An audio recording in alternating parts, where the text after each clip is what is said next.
students, myself Puspendra Kumar, Assistant Professor, Department of Commerce, SVM, Yoga and Health Science College, Muzaffarnagar.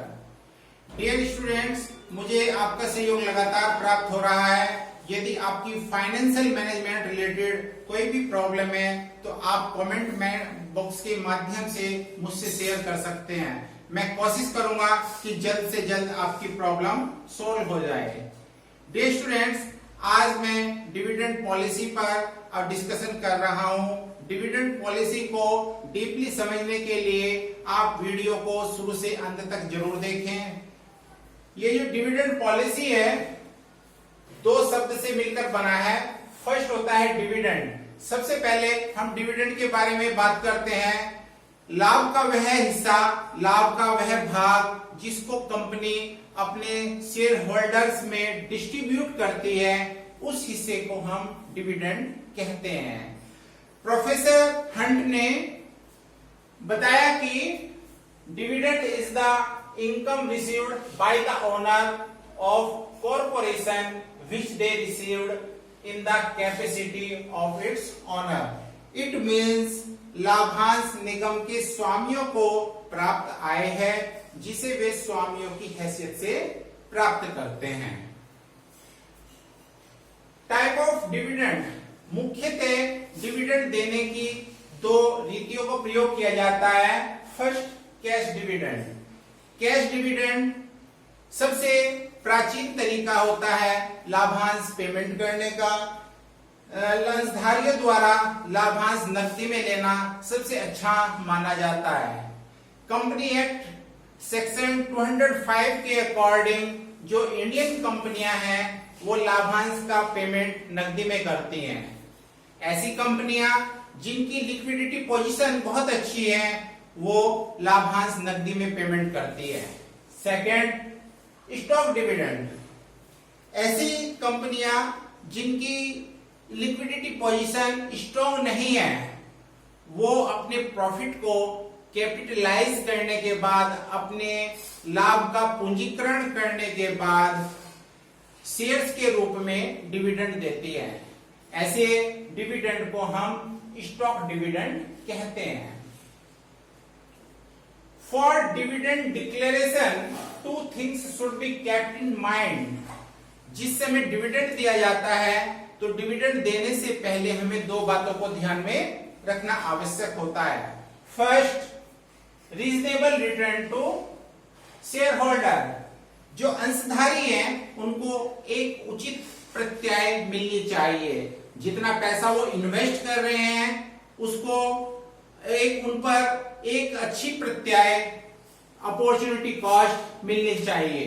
Second, need of company. Company सबसे पहले अपने extension programme को रखकर धन रोक करके पेमेंट करती है, तो कंपनी की नीड को देखते हुए डिविडेंड डिक्लेयर किया जाता है। Fourth, meaning of policy. लाभांश नीति का क्या अर्थ है? लाभांश नीति का अर्थ होता है टेक्निक और प्लान ऑफ एक्शन, यानी कि डिविडेंड हम किस तरीके से दें, किस तरीके से वितरित करें, डिविडेंड को डिस्ट्रीब्यूशन की क्या प्लान है, इन सब बातों पर विचार करते हैं। Fifth, factor influencing dividend policy. Dividend policy को कौन कौन से फैक्टर प्रभावित करते हैं? फर्स्ट, पोजीशन ऑफ अर्निंग, यानी कि लाभों की स्थिति। क्योंकि लाभांश प्रॉफिट में से पेड करते हैं, हमें यह देखना पड़ता है कि कंपनी के पास प्रॉफिट एनफ है या नहीं है। डिविडेंड इस प्रकार से पेमेंट किया जाता है कि जो ओनर्स की वेल्थ है वो मैक्सिमाइज हो। सेकंड, अर्जनों में स्वामित्व, स्टेबिलिटी इन अर्निंग। जिन कंपनियों की इनकम फिक्स्ड होती है वो ऐसी कंपनियों की तुलना में ज्यादा डिविडेंड पेड करते हैं जिनके प्रॉफिट में फ्लक्चुएशन होती है। थर्ड, लिक्विडिटी ऑफ फंड, कोषों की तरलता। जिन कंपनियों की लिक्विडिटी पोजीशन स्ट्रांग होती हैं वो कंपनियां कैश डिविडेंड देती हैं। फोर्थ, पास्ट डिविडेंड रेट, गत लाभांश दरें। जिन दरों से कंपनी गत वर्षों में अपने लाभांश वितरित कर रही है, कम से कम कंपनी को उतने प्रतिशत चालू वर्ष में भी डिविडेंड देने का प्रयास करना पड़ता है। Fifth, age of company. जो न्यू एस्टेब्लिश कंपनियां होती हैं उनको शेयर कैपिटल इशू के माध्यम से पूंजी लेने में बड़ी कठिनाई होती है, जिसके कारण वो डिविडेंड नहीं दे पाती, कम से कम डिविडेंड दे पाती हैं। 6, इफेक्ट ऑफ ट्रेड साइकिल, व्यापार चक्रों का प्रभाव।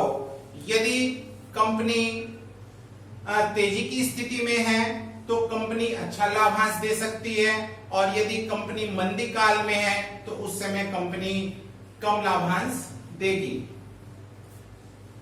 7, लीगल रिस्ट्रिक्शन, वैधानिक प्रतिबंध। कंपनी एक्ट के अनुसार डिविडेंड देने से पहले प्रोविजन फॉर डेप्रिसिएशन अनिवार्य होता है, कंपलसरी होता है। किसी भी कंडीशन में डिविडेंड को कैपिटल में से नहीं दिया जा सकता। टाइप ऑफ डिविडेंड पॉलिसी, मुख्यतः डिविडेंड पॉलिसी को हम दो तरीके से यूज करते हैं। फर्स्ट, कंजर्वेटिव और स्ट्रिक्ट डिविडेंड पॉलिसी, यानी कि कठोर लाभांश नीति। इस नीति के अंतर्गत कंपनी अंशधारियों को कम से कम लाभांश पेमेंट करती है, यानी कि वो लाभों का एक बड़ा भाग, प्रॉफिट का एक बड़ा भाग अपने पास रोक करके चलती है। इस नीति को हम कठोर लाभांश नीति कहते हैं। सेकंड, लिबरल डिविडेंड पॉलिसी, यानी कि उदार लाभांश नीति।